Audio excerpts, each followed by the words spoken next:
Vous êtes sur TV5 Monde, bienvenue si vous nous rejoignez dans 64 minutes. C'est l'heure de 64 débats. Nous sommes le 18 juin et on se pose cette question. Donc pourquoi le général de Gaulle facilite-t-il toujours autant, 86 ans après, son célèbre appel à résister sur les ondes de la radio londonienne et au-delà de l'ex-président français? D'ailleurs, pourquoi les anciens dirigeants souvent captivent autant nos sociétés, la classe politique, la culture populaire et notamment le cinéma? Avec nous pour en parler, Jean-Luc Barré, bonsoir. Soyez le bienvenu sur TV5. Vous êtes historien, écrivain, auteur du livre De Gaulle, une vie chez Grasset. Le tome 1 a pour titre L'homme de personne, 1890-1944. Le tome 2 s'intitule Le premier des Français, 1948-1958. Jean Garrigue, historien, bienvenue à vous et bonsoir. Auteur du livre Les avocats de la République, ceux qui l'ont construite, ceux qui la défendent. Alors c'est quelques siècles avant, quelques années en tout cas, Danton, Robespierre, Gambetta et bien d'autres encore, édition Odile Jacob. Alors chers messieurs, ce n'est pas une surprise, mais on va vous montrer un extrait de la bande-annonce d'un film dont on parle beaucoup en ce moment en France, notamment La bataille de Gaulle, l'âge de fer, avec Simon Abkarian, l'acteur dans le rôle de l'ancien résistant, film réalisé par Antonin Baudry. On regarde ce court extrait. Voilà donc pour cet extrait. Jean-Luc Barré, je précise que vous ne l'avez pas encore vu ce film. Si on vous avait consulté pour conseiller, pour être conseiller historique d'un film sur le général de Gaulle, vous auriez dit quoi ? J'aurais dit qu'il ne fallait pas chercher à faire une mise en scène trop proche de la vérité et de la réalité. Je pense qu'avec De Gaulle, on est un peu dans l'imaginaire, on est un peu dans la fiction. Moi, j'aurais presque imaginé un De Gaulle, à partir bien sûr de ce qu'il est. Mais j'aurais essayé de, peut-être, je ne l'ai pas encore vu, mais le danger, c'est d'être trop près de la vérité historique quand on veut être dans la fiction. Voilà. Ouais. Donc j'aurais peut-être conseillé, en effet, alors, sur le choix de l'acteur, je pense qu'il est bon, mais vous savez, les plus talentueux sont les metteurs en scène américains, les réalisateurs qui savent. Le Nixon de Stones, par exemple, c'était un Nixon plus vrai que nature, et pourtant c'était encore autre chose. Ouais, Nixon, un personnage qui fascine aussi, puisque c'est le thème de ce débat. Jean Garrigue, un personnage, un homme éminemment romanesque, le général de Gaulle? Oui, je reprends ce que disait Jean-Luc Barré. Il avait dit « Je me promène entre les rêves et les nuages ». C'est ça, De Gaulle. C'est d'abord ça. C'est d'abord un enfant qui se rêve en connétable de France, et c'est quelqu'un qui va tout mettre en œuvre pour réaliser cette idée qu'il se fait de la France. Et ça participe d'abord d'un rêve, d'une forme d'utopie même. Et ça, c'est vrai que pour le rendre au cinéma, il faut effectivement avoir un regard qui soi-même soit porté par quelque chose un peu de transcendant. Parce que on voit bien que c'est ce qui manque aujourd'hui à la vie politique française. Une prophétie, un idéal, quelque chose qui vous transporte. Et De Gaulle, que ce soit d'ailleurs le 18 juin 1940, à la Libération, quand il revient en 1958, on peut lui faire beaucoup de reproches, mais cette transcendance-là, cette prophétie, elle est en lui et elle marche, et elle fonctionne. C'est ce qui explique cette fascination qu'ont les Français, ou en tous les cas la classe politique pour cet homme? Non, je crois d'abord les Français. La classe politique, elle est toujours un peu en retard. Donc voilà, aujourd'hui, c'est très utile à la classe politique dans son ensemble de se raccrocher au dernier mythe français. Parfois pour être fidèle à son message, parfois pour trahir ce message aussi. Non, je crois qu'il y a... Au fond, tous les peuples s'identifient à un homme ou une femme providentielle.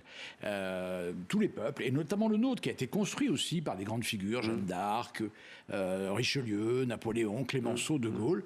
Ce sont tous des visionnaires, en fait. C'est ça qui compte aujourd'hui. C'est d'ailleurs pas seulement les Français. De Gaulle appelait l'imagination créatrice. Voilà. Les Algériens aussi. Bien sûr. Il est entré dans leur histoire. Oui, alors, par des biais un peu particuliers, je crois que c'est un peu différent. Mais au fond, c'est une icône mondiale, De Gaulle. C'est un personnage, vous savez, rappelez-vous ses grands voyages en Amérique latine et partout. Il incarnait ce qu'il y avait, les vraies valeurs de la France, la liberté, l'égalité, la fraternité, aussi un esprit d'universalité.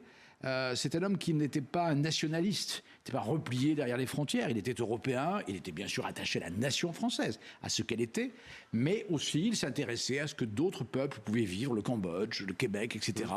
Et de ce point de vue-là, il était un messager à la fois de paix, de courage, de liberté.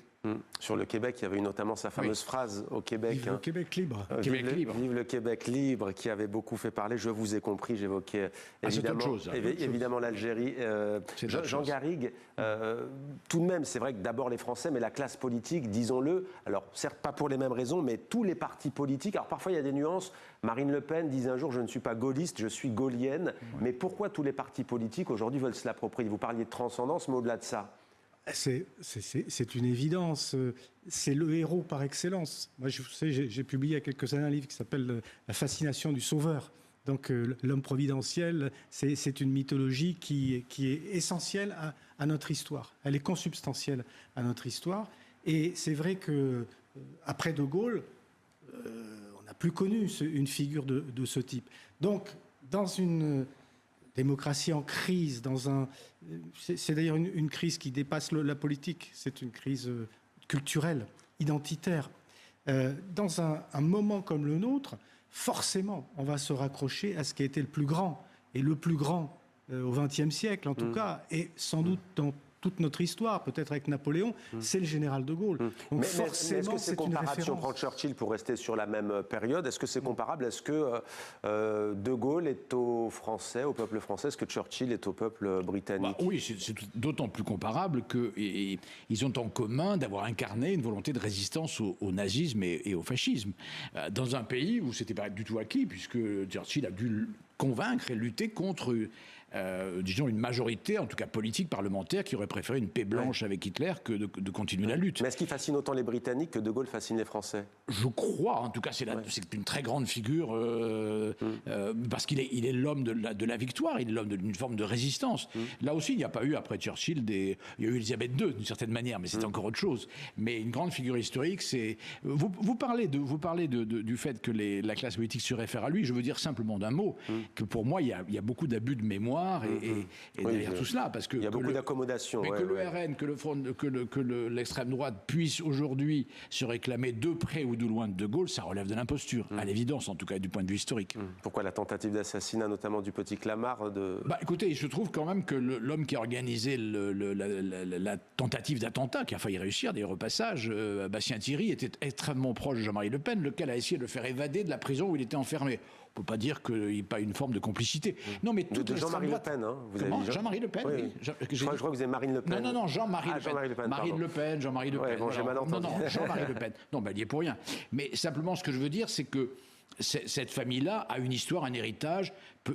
C'est difficile de renier cet héritage. Cet héritage, c'est une extrême droite qui a toujours combattu De Gaulle. Alors, si on élargit, on a parlé de Nixon aux États-Unis, de Churchill. Si on reste juste en France et dans l'espace francophone, François Mitterrand, c'est pas pareil, parce qu'on a le sentiment quand même que de leur vivant, ils sont quand même beaucoup critiqués, ils font pas l'unanimité. Puis, quand les dirigeants quittent le pouvoir, des années après leur mort, François Mitterrand, Jacques Chirac... Ce phénomène existe. Il a existé notamment pour François Mitterrand, pour Jacques Chirac, beaucoup moins d'ailleurs pour Giscard d'Estaing, et de manière presque un peu injuste par rapport aux résultats, aux fruits de sa vie politique. Mais remarquez ce qui se passe en 1990, au moment d'une grande vague de commémoration du général de Gaulle. Vous avez toute une série d'intellectuels de gauche, notamment Régis Debray, qui, quelque part, à travers les ouvrages qu'il publie, induisent une forme de comparaison entre le général de Gaulle et François Mitterrand, qui a été son adversaire pendant de très longues années, pendant des décennies. Et on parle d'ailleurs de gaulo-mitterrandisme en matière de politique étrangère, par exemple. Mais de cette comparaison, il tire la supériorité et, le plus surprenant, la modernité du général de Gaulle par rapport à François Mitterrand. Ce que je veux dire par là, c'est que vous avez toute une partie de la gauche, à un moment donné, qui s'est convertie au gaullisme, qui a compris en quoi le message... La prophétie du général de Gaulle avait quelque chose de très moderne, de très prospectif, et qui a, d'une certaine manière, dévalué un tout petit peu ce qu'était l'action de François Mitterrand. Alors c'est vrai que François Mitterrand laisse une trace, une image, une sorte de respect très fort dans une partie de ce qu'on appelle le peuple de gauche, mais c'est vrai aussi que il faut se souvenir de ce qu'a été la période mitterrandiste, qui a été quand même entachée, surtout dans le deuxième septennat de François Mitterrand, par énormément d'affaires, de scandales, de troubles vis-à-vis de son comportement pendant la Seconde Guerre mondiale. Ça, c'est quelque chose qui est quand même difficile à Français, Jacques Chirac, je disais, quand il était au pouvoir, Premier ministre, président de la République, il était loin de faire l'unanimité. Et puis après, au fil des années, il y a eu le côté sympathique. Et les Français retiennent quoi aujourd'hui de cet homme, lui, pour le coup, gaulliste ? Alors, d'abord, juste sur François Mitterrand, je voudrais rappeler deux choses quand même. C'est un homme qui a combattu les institutions et qui a combattu aussi l'idée même que la France possède l'arme nucléaire. Voilà, ça prouve le côté visionnaire de cet homme qui ensuite s'est glissé dans les institutions et aujourd'hui tout le monde reconnaît que c'est évidemment une mesure salutaire d'avoir l'arme nucléaire. Contre l'arme nucléaire Parce qu'il était d'abord anti-gaulliste et pas du tout un visionnaire. C'était un homme assez conservateur en réalité, peut-être pas sur le plan de certaines idées, mais à ce moment-là, de toute façon, il était l'adversaire résolu, absolu, intransigeant du général de Gaulle. Donc c'était valable pour tout. Jacques Chirac, il se trouve que j'ai travaillé avec lui et que je l'ai bien connu. C'était un homme qui ne... au fond, il était assez pompidolien, mais en même temps, vous savez, le gaullisme, j'ai l'habitude de dire que c'est comme l'amour, il y a des preuves de gaullisme ou des preuves d'amour. Et je trouve le fait d'avoir refusé de faire la guerre en Irak est un acte éminemment gaulliste. Ce que les Français ont aimé chez Chirac, c'est qu'ils adorent détester leurs hommes politiques. En même temps, c'était vraiment un peu à sa manière le père de la nation. Il y avait quand même quelque chose de très fraternel, ou le frère un petit peu. Il y avait quelque chose de très fraternel, de très paternel et de très amical et de très bienveillant finalement chez lui. Jean-Luc Barré, lorsque Nelson Mandela est mort, je regardais ça tout à l'heure en préparant ce débat, un Sud-Africain a dit Nelson Mandela, c'est notre De Gaulle à nous. Alors il répondait évidemment à un journaliste français, donc il imagine qu'il a fait la comparaison aussi pour s'adresser à ce journaliste. Mais Nelson Mandela, par exemple, puisqu'on parle aujourd'hui des hommes qui fascinent, là c'est encore une autre dimension, 27 ans de prison. Vous, l'historien, comment vous voyez cette postérité de Mandela ? C'est la figure même du courage, une forme de héros, un homme qui a incarné la nation et qui, à la manière de Gaulle d'ailleurs, a incarné l'unité d'une nation. Parce que c'est aussi le réconciliateur. C'est pas cet homme qui avait subi ces années de prison par le fait d'un gouvernement et d'une communauté à réconcilier son pays. L'ensemble des peuples, de ce point de vue-là, il est très très gaullien. Puis le panache, quoi, une forme de panache. La classe. Mandela, un long chemin vers la liberté du réalisateur Justin Chadwick. C'était en 2003. Il me semble un homme qui a marqué l'histoire. Mandela qui fascine le monde entier pour vous, Jean Garrigue. Oui, révolutionnaire, prisonnier, président, on peut l'appliquer aussi évidemment au général de Gaulle. Et de la même manière que l'héritage du général de Gaulle s'est peu à peu effrité, a été dilapidé par ses successeurs, eh bien, l'héritage de Nelson Mandela, aujourd'hui, me semble très largement, là aussi, bousculé, effrité, et même... pour les violences xénophobes en Afrique du Sud, notamment.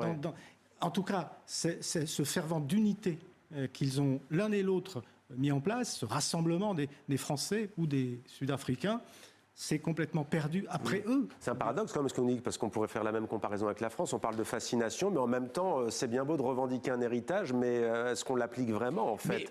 On pourrait dire l'intérêt, par exemple, collectif qui passe avant l'intérêt individuel. Alors on va pas essentialiser en disant que c'est pas le cas aujourd'hui dans nos démocraties, mais... Je dirais que l'histoire, elle est composée de temps ordinaires. Les temps ordinaires sont ceux qui durent le plus longtemps. Finalement, c'est des périodes un peu de médiocrité. C'était d'ailleurs une hantise de Gaulle.